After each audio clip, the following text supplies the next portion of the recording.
안녕하세요. 채널 반지원입니다. 3, 2, 1, 0 또는 발사 이렇게 되겠네요. 2023년 5월 25일 누리호 3차 발사가 성공했습니다. 누리호는 국내 기술로 개발한 로켓인데요. 30여 년간 쌓은 한국 우주항공 기술의 결정체 이렇게 평가를 받고 있죠. 누리라는 명칭은 우주까지 새 세상을 개척한다라는 의미를 담고 있다는데요. 누리호 3차 발사에는 위기도 있었습니다. 처음 정한 발사 예정일은 5월 24일이었는데요. 발사 제어 관련 컴퓨터 사이에 통신 이상이 발생하면서 취소가 결정됐었죠. 하지만 발사를 위해 연구원들은 밤새 문제점을 찾아냈고 하루 뒤인 5월 25일 성공적인 발사를 이뤄낼 수 있었습니다. 누리호의 3차 발사 핵심은 바로 위성이었는데요. 소형 위성 1기와 큐브 위성 7기가 탑재됐죠. 위성들은 지구를 관측하고 기상을 관측하는 등 실제 우리에게 필요한 다양한 정보를 제공한답니다. 본격적인 실용 위성을 발사했다라는 커다란 의미를 갖고 있죠. 까만 우주상공으로 누리호에 실려있던 위성이 하나씩 분리되는 모습. 위성을 감싼 덮개인 페어링을 분리하고 엔진을 안정적으로 떼어냈죠.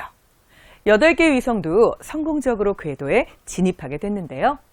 누리호가 직접 찍은 이른바 우주 셀카도 실시간으로 확인할 수 있게 되었습니다. 덕분에 우리 국민은 우주로 멀리 사라진 누리호 소식을 자주 접할 수 있겠네요. 실시간 중계를 통해 모두가 함께 이 모습을 지켜볼 수 있었는데요. 눈물을 흘리는 연구원들의 모습을 보며 함께 가슴이 울컥하기도 했습니다. 대한민국이 세계적인 우주 강국이라는 점 알고 계셨나요? 11번째로 스페이스 클럽에 이름을 올리기도 했습니다. 자국 영토에서 자국 로켓으로 자체 제작한 인공위성을 우주에 쏘아 올린 국가만을 스페이스 클럽 안에 가입시켰다라고 의미하는데요. 인공위성 개발 및 로켓 발사 기술을 보유한 세계에서 몇 안 되는 국가들만 여기에 들어갈 수 있습니다. 대한민국은 2013년 1월 나로호를 발사하면서 스페이스 클럽에 가입했는데요. 우주기술의 불모지 대한민국은 어떻게 단기간 만에 이런 놀라운 성과를 낼 수 있었을까요? 국가안보와 직결되는 우주 분야는 국가 간의 기술 이전이 엄격히 금지되고 있는 분야죠. 후발 연구국인 우리나라의 엔진 개발은 거의 불가능한 임무처럼 보였습니다. 하지만 우리가 누굽니까? 의지의 한국인. 우리 개발자들은 포기하지 않았습니다.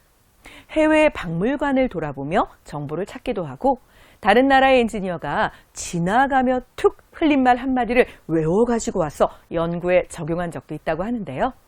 이렇게 정보를 조금씩 모으다 보니 다른 나라와의 교류 끝에 결국 우리 힘으로 완성해낼 수 있었던 거죠. 대한민국의 첨단 과학기술인 우주과학과 천문학 분야. 과학도 역사를 담고 있다는 것 알고 계시죠? 우리가 흔히 접하는 만원권 지폐 속에도 과학이 가득 담겨 있다는 사실 알고 계셨나요? 사진으로 보이는 물체는 바로 천체 관측 기구인 혼천의입니다. 혼은 둥근 공을 의미하고 천은 하늘, 그리고 의는 움직임이라는 의미를 담고 있는데요. 말 그대로 둥근 하늘을 넘어 우주의 움직임을 관찰하는 기구였던 거죠. 겉에 해, 달, 별, 그리고 천상의 모습을 그리고 별자리와 천체가 다니는 길까지 연구했는데요. 고려시대까지는 중국에서 만들어진 것을 사용했지만 우리와는 맞지 않는 부분이 많았습니다. 세종대왕 때 이청과 장영실의 연구로 우리나라 하늘에 맞는 혼천이를 드디어 완성할 수 있었던 거죠. 만원권 지폐 속에는 또 다른 놀라운 문화재가 숨겨져 있는데요. 천상열차 분야지도라고 불리는 것이 바로 그것입니다. 하늘의 모양, 즉 별자리를 차례대로 나눈 그림이라는 의미인데요. 현재까지 발견된 것들 중에서 세계에서 2번째로 만들어진 천문도이고 세계 최초로 고경도 석판 위에 새겨진 천문도이기도 합니다. 경이로울 정도의 정밀도를 자랑하는 이 천문도는 조선 태조 때 만들어졌는데요. 비문에는 판서운관사 류방택이 계산을 하다라고 쓰여 있습니다.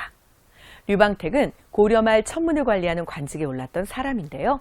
정확하고 섬세한 계산으로 당대 최고의 천문학자로 이름을 떨쳤다고 하죠. 고려가 멸망하자 낙향했던 류방택은 조선왕실의 요청으로 다시 돌아오게 됩니다. 천상열차 분야지도 속에 등장하는 1467개의 별들을 직접 확인하고 일일이 계산했다고 하는데요. 오롯이 우리의 힘만으로 완성한 조선의 밤하늘, 그리고 별자리였습니다. 우리 조상들이 얼마나 먼 옛날부터 하늘, 그리고 우주를 연구했는지 알 수 있는 대목이죠.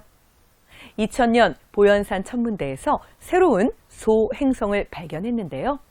류방택 XC44라는 이름을 붙여 그의 업적을 기리기도 했습니다. 별을 사랑했던 학자가 밤하늘에 영원히 자신의 이름을 남길 수 있게 된 부분인데요. 뭔가 가슴이 뭉클하지 않나요? 별과 하늘을 연구한 우주 덕후. 이 우주 덕후 학자도 우리나라에 있었습니다. 바로 조선 후기 실학자인 홍대용의 이야기인데요. 모든 사람이 진리라고 믿는 것을 풍자했던 과학소설 의산문답을 저술했죠.